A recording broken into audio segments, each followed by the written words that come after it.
All right. So, we have actually almost everyone at SMA is passionate about something, actually, which makes being a part of SMA very exciting. We all have unique interests, but they're usually we all have kind of side passions around particularly interesting topics, and it shows through usually the work that we do or the way we interact with each other. One of our key individuals at the office who like myself, this is SMA version 2.0. Dick Eassom is particularly passionate about stamp collecting. And everyone in the office has had a chance to actually talk about stamps with Dick. And while this might sound like a boring topic, it actually isn't. So let me hand it over to Dick Eassom. Thanks, AJ. I'm just going to share my screen here. The sort of picture on the back is probably me at the age of 10 collecting stamps, but without the tie. Nobody wore a tie back then. So let me share my screen. Okay, hopefully you can see that. So I've got 10 minutes. I want to tell you a little bit about some of the fun things about stamps, postage stamps. Okay. Let's see.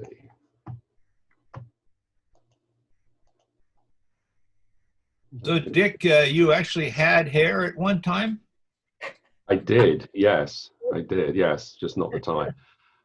Let's talk about the first postage stamp. So a long time ago, if you wanted to send a letter to somebody, you would just send a letter to somebody and they had to pay for it to receive it, which was kind of a shame. If you were very poor, you couldn't afford to receive your mail, which was sad. And of course, people always found a way around it. So they'd write codes on the envelopes and things, and somebody would read the code and say, no, I don't want to accept the mail. And it was totally chaotic.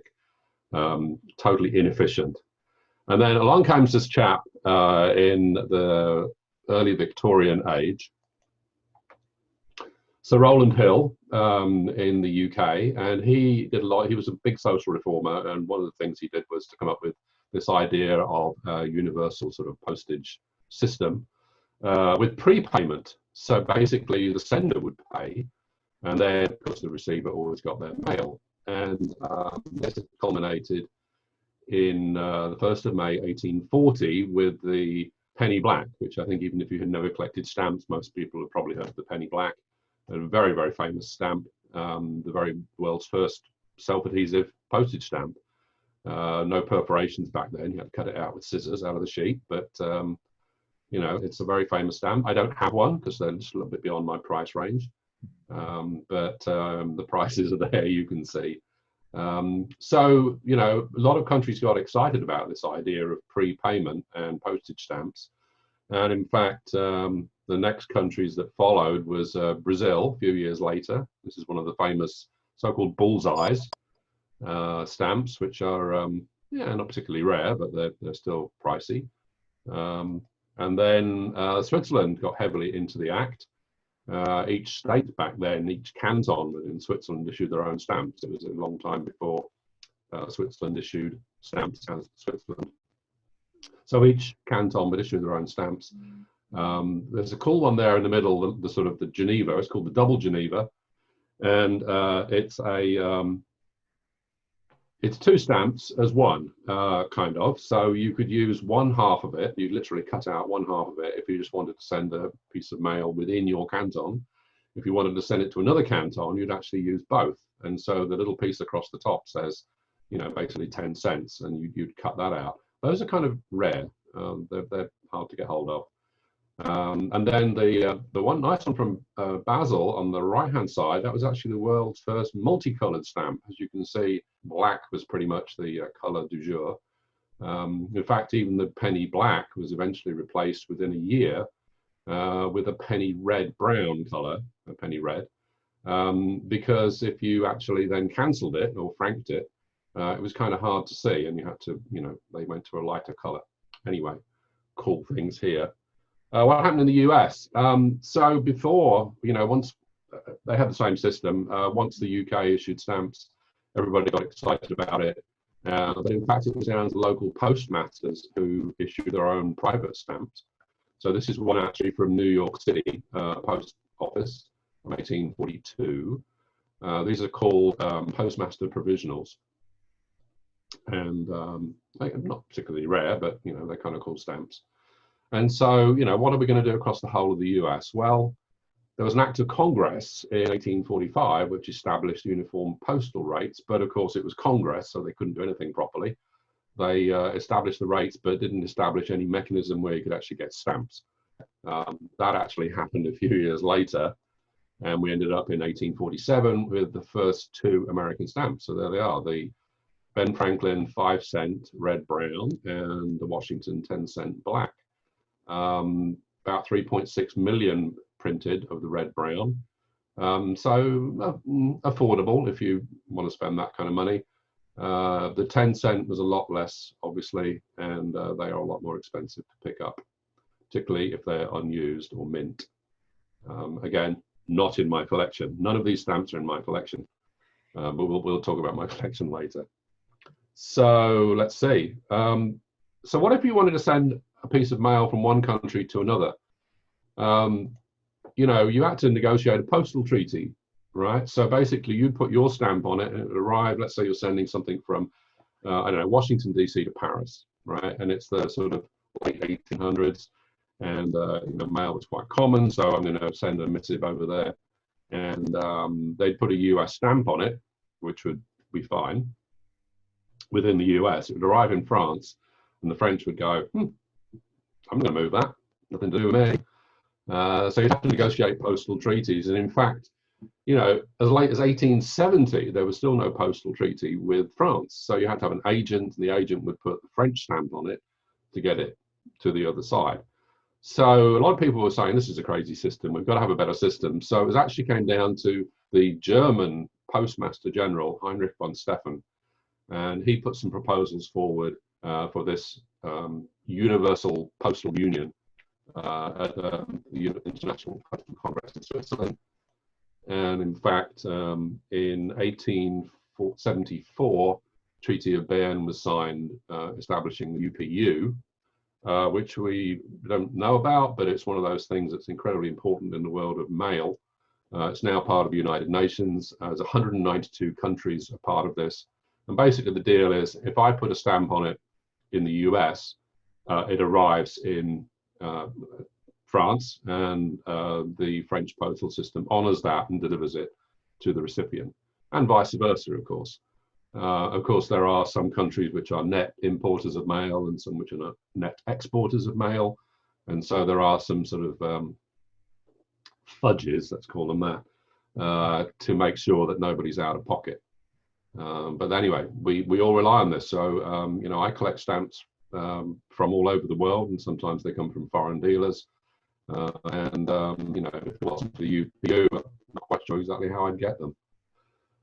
So one of the things when stamps first started was it was all about just revenue, right? It was, how do we pay for the postal system? But we started actually commemorating events of the day with so-called commemorative stamps. And this is the very, very first one. This is from Peru in 1870. They issued a stamp to commemorate the 20th anniversary of the first railway in South America. It's a really pretty little stamp. The US actually had a very big exhibition in Chicago, the World's Columbian Exposition. This was in 1893 and went completely crazy and issued a beautiful set of stamps called the Columbians. There's 16 of them. They're really, really attractive stamps, beautifully engraved. Most of the stamps from this period are engraved. That is the high value, the $5, which is super expensive. Just as a note here, if you wanted to get a set of the 16 stamps, mint, unused, mint condition, you're looking at $42,000. So again, outside of my price range. But the UK actually didn't follow along until 1924 on the British Empire exhibition. Those were the first stamps issued by the UK to commemorate an event. And those are a lot more affordable, actually, about $35 for the pair. There's only 2 stamps. So those are really what we have today. There are 2 sets of stamps. There are definitives, which are just basic postage, and then there are these commemoratives, which are really what most of us collect because we're basing our collections around themes. Talk more about that in a minute.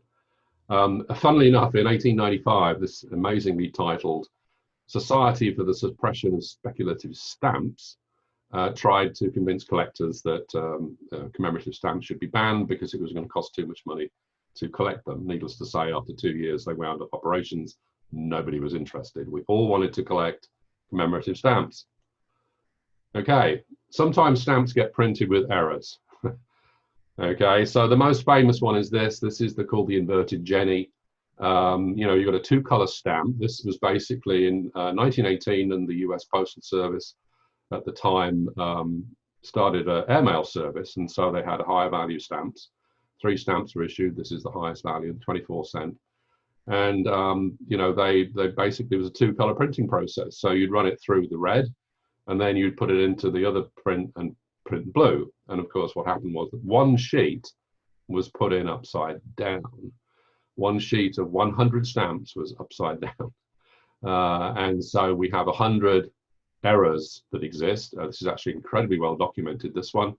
Out of 2 million regular stamps, there's 100 that are errors. They know exactly where every single one is, which is pretty amazing. These things break records when they go up for sale. The current value of an inverted Jenny, if you wanted to buy one, you'd be looking at about $1.6 million. So that's cheap. Sometimes an issue is printed with an error, and then at the time they decide that, well, rather than it becoming a speculation, we'll just print more of them. And this is what happened in 1962.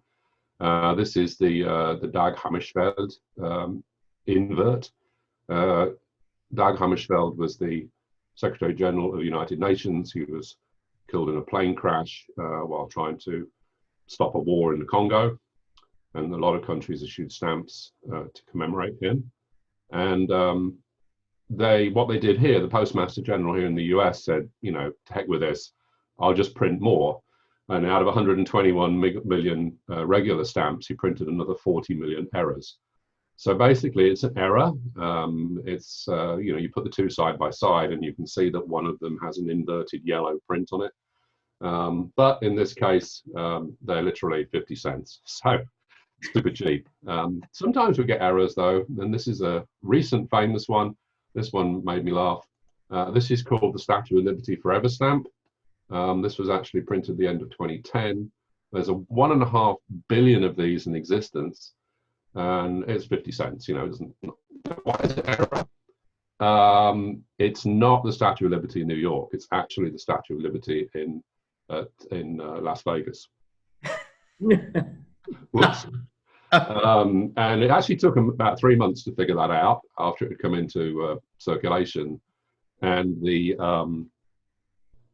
sculptor actually sued the US Postal Service for copyright infringement. And they tried everything they could to get it dismissed. But in fact, they ended up getting a settlement of $3.5 million from the Postal Service for copyright infringement. So some errors are quite fun. There are, of course, some rare stamps around beyond these, and I'm going to cover the 3 most rarest stamps just to give you some idea of what we're talking about here. The first one is from Sweden from 1855. This is called the Tre Shilling Yellow, and there's only one known to exist. It should be a blue-green color for a 3 shilling stamp, but it's actually a yellow color. And its current value, in 2010, it was last sold for $2.3 million. So they think what happened here, you've got basically a frame of 10 by 10 little stereotypes, which are the actual, you know, things that you would use to print the stamps. It's the original meaning of stereotype, I guess. And they think what happened was, you know, something got damaged. They replaced that stereotype, and instead of putting in the 8 shilling, which is the real yellow color, they put in a 3 shilling. And so, you know, that's what happened. Nobody really knows, but there's only one of them. That is the 3rd most valuable stamp in the world. Number 2 is this one, the Benjamin Franklin Z Grill. So this is from 1856. It was quite common back then for people to soak the stamps off of the envelopes and wash them to try and get the franking ink, cancellation ink out of them so they could reuse them. It was only a penny, but hey, you know, fraud is fraud. So what they did, this idea of embossing the stamps with this so-called grill pattern. So basically what it does, it's embossing the stamp, and then the ink would soak into the stamp paper, making it hard to change. There are different patterns of grills. This is the Z grill. Again, only 2 of these are known to exist. Last sold in 2007 for $3 million. And the world's most valuable stamp, which always breaks the records, is the British Guiana 1-cent magenta from 1856. Postmaster of British Guiana was waiting for some stamps to arrive from the UK. Didn't arrive. Got a local printer to print some for him. It's hard to see on the picture here, but you know, it's very rare, obviously. They were actually, he didn't like the design the printer had done, so he said that every one of them had to be signed by the postmaster. That's why it's got a signature on it. This was actually found by a schoolboy on British Guiana some years later, who's gone through all of the various you know, owners and things, and was sold in 2014 for $9.5 million. And if it gets sold again, it'll probably be a lot more than that if it ever gets sold. So there we are. I like to call stamps little pieces of history, okay? If you want to collect stamps, and I've been doing it since I was like 10 or 11 years old, I guess, you can, gosh, there's so many things. You can pick a country you want to collect, or a theme, you know, which could be global events or animals, or, you know, even dinosaurs. One of my colleagues there in the office, Steve Diaz, said, we were talking about stamps, and he said, I'd like to collect stamps on dinosaurs. There are thousands of stamps on dinosaurs. In particular, there's one from the US with the Stegosaurus. So, or you collect sport or famous people or paintings. Literally, the world is your oyster on these. I collect thematics, which is where a particular event or something, or commemoration, everybody, you know, numerous countries issue a particular thing. So that's the thing that I like to do.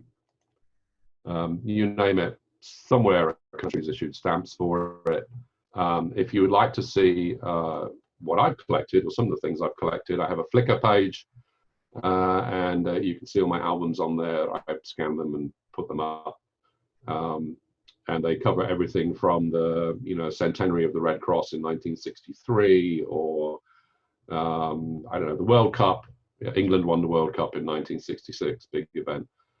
So a lot of stamps for that. Winston Churchill, you name it, all kinds of different things there. And if you actually were interested and wanted access to resources online, just drop me an email, and happy stamp collecting. Oh, thank you, Dick. Wow. Well done. That was a tour de force, Dick. Well, And- I wanted to give you a flavor rather than just say, hey, here's my stamps, you know. Yeah. So, No, that was fantastic. You should see how interested the folks on the town hall are actually in stamps, and it brings a smile to my face reading the chat window. oh, excellent, good. Yeah. So thank you, and thank you for those who are chatting away during this. This is fascinating, fantastic. Hey, so if any of you want to know more about stamps, you can pick up the phone and give Dick a call through Grasshopper, or any of the other folks who have been chatting about their stamp collections and their particular interest around it. I do want to suggest, if any of you, yes, thank you, Dick.